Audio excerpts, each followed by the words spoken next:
Hello viewers, welcome to my channel PK in creation. வாங்க இப்போ இந்த டிசைன் எப்படி மேக் பண்ணுறதுன்னு பார்க்கலாம். அதுக்கு முன்னாடி நம்ம சேனலை சப்ஸ்கிரைப் பண்ணாதவங்க சப்ஸ்கிரைப் பண்ணிக்கோங்க. அப்போ தான் நம்ம போடுற வீடியோ எல்லாமே உங்களுக்கு நோட்டிஃபிகேஷனில் வரும். இப்போ வாங்க இந்த டிசைன் எப்படி மேக் பண்ணுறதுன்னு பார்க்கலாம். ஃபஸ்ட்டு 2 லைன் செயின் ஸ்டிச்சை கொடுத்துட்டு 1 லைன் சுகர் பீடு, அதாவது காப்பர் கலர் நான் யூஸ் பண்ணியிருக்கேன் இன்றைக்கி. இந்த காப்பர் கலர் சுகர் பீடை கொடுத்து ஃபினிஷ் பண்ணி முடிச்சிருக்கேன்.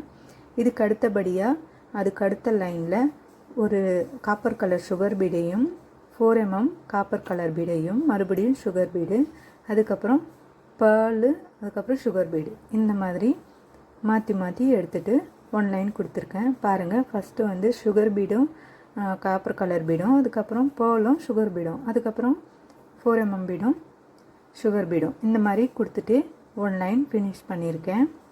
இந்த மாதிரி கொடுத்ததுனால உங்களுக்கு டிஃப்ரெண்ட் லுக்கை கொடுக்கும். இதுக்கு அடுத்தபடியாக மறுபடியும் 1 லைன் காப்பர் கலர் சுகர் பீடை கொடுத்து இந்த லைனை ஸ்டிச் பண்ணி முடிச்சுக்கிறேன். இது முடித்ததுக்கப்புறமா பாருங்கள் இதனுடைய லுக் வந்து எப்படி இருக்குன்ட்டு.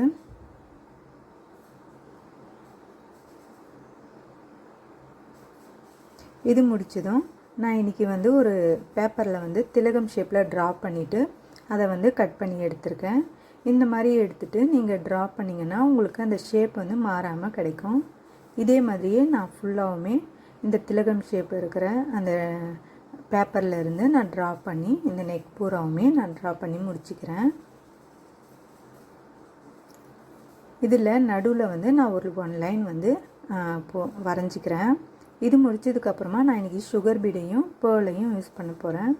ஃபஸ்ட்டு பேர்லையும் சுகர் பீடு ஒரு 3 சுகர் பீடையும் கொடுத்து ஒரு 1 லைன் கொடுத்துட்டு, அதுக்கடுத்த ஆப்போசிட் சைடில் ஒரு 1 லைனையும், அதுக்கடுத்து ஸ்டிச் கொடுத்துட்டு, அதுக்கடுத்த ஆப்போசிட் சைடில் ஒரு 1 லைன். இதுக்கு வந்து நீங்கள் ஒரு ஃபஸ்ட்டு 3 கொடுத்தீங்கன்னா அதுக்கப்புறம் 4 சுகர் பீடு கொடுத்துட்டு இந்த மாதிரி ஸ்டிச் பண்ணிகிட்டே வந்தீங்கன்னா உங்களுக்கு இந்த ஷேப்பில் கிடைக்கும். நடுவில் வந்து லைட்டாக கேப் வர மாதிரி நீங்கள் ஸ்டிச் பண்ணிகிட்டே வாங்க. அப்போ தான் அந்த நடுவில் வந்து நம்ம பேர்ல் வைக்க போகிறோம். அதுக்கு வந்து 4 பேர்லை எடுத்துகிட்டு நடுவில் வந்து ஸ்டிச் பண்ணி முடிச்சுக்கிறேன். இதே மாதிரியே இந்த திலகம் ஷேப்பில் இருக்கிற எல்லா டிசைனுக்குமே நான் இந்த பேர்லையும் சுகர் பீடையும் மாற்றி மாற்றி கொடுத்து ஸ்டிச் பண்ணி ஃபினிஷ் பண்ணி முடிச்சுக்கிறேன். இதே மாதிரியே முடித்ததுக்கப்புறமா அந்த சைடில் இருக்கிற அந்த லீஃப்க்கு நடுவில் இருக்கிற கேப்பில் பேர்லையும் சுகர் பீடையும் கொடுத்து இந்த மாதிரி ரவுண்ட் ஷேப்பில் நான் புட்டாஸ் மேக் பண்ணிக்கிறேன். இதே மாதிரியே இந்த நெக் பூராவுமே நான் மேக் பண்ணி முடிச்சுக்கிறேன். இந்த ஃப்ரண்ட் நெக் முடித்ததுக்கப்புறமா இதே மாதிரியே நான் பேக் நெக்கையும் ஸ்டிச் பண்ணியிருக்கேன். பாருங்கள், இந்த பேக் நெக்கில் அந்த நடுவில் வந்து அந்த ஷார்ப்பான எட்ஜ் இருக்கு இல்லையா, அந்த இடத்துல வந்து 3 திலகம் ஷேப் இருக்கிற அந்த டிசைனை போட்டுட்டு நடுவில் வந்து ஒரு புட்டாஸை மேக் பண்ணியிருக்கேன். இதுக்கப்புறம் பேக்கில் வந்து காப்பர் கலர் பீடையும் பேர்லையும் சுகர் பீடு இந்த 3ஐயும் மாற்றி மாற்றி கொடுத்து அங்கங்கே புட்டாஸ் மேக் பண்ணியிருக்கேன். இதனுடைய டிசைன் பாருங்கள் எவ்வளோ சூப்பராக இருக்குன்ட்டு.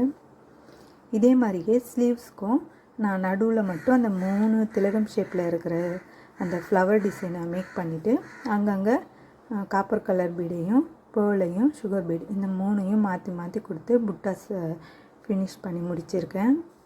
இதுதான் இதனுடைய ஃபைனல் லுக். இந்த வீடியோ உங்களுக்கு பிடிச்சிருந்ததுன்னா லைக் பண்ணுங்கள், ஷேர் பண்ணுங்கள், சப்ஸ்கிரைப் பண்ணிவிட்டு அந்த பக்கத்தில் இருக்கிற பெல் பட்டனை மறக்காமல் ப்ரெஸ் பண்ணிக்கோங்க. அப்போ தான் நான் போடுற வீடியோ எல்லாமே நோட்டிஃபிகேஷனில் வரும். தேங்க்யூ.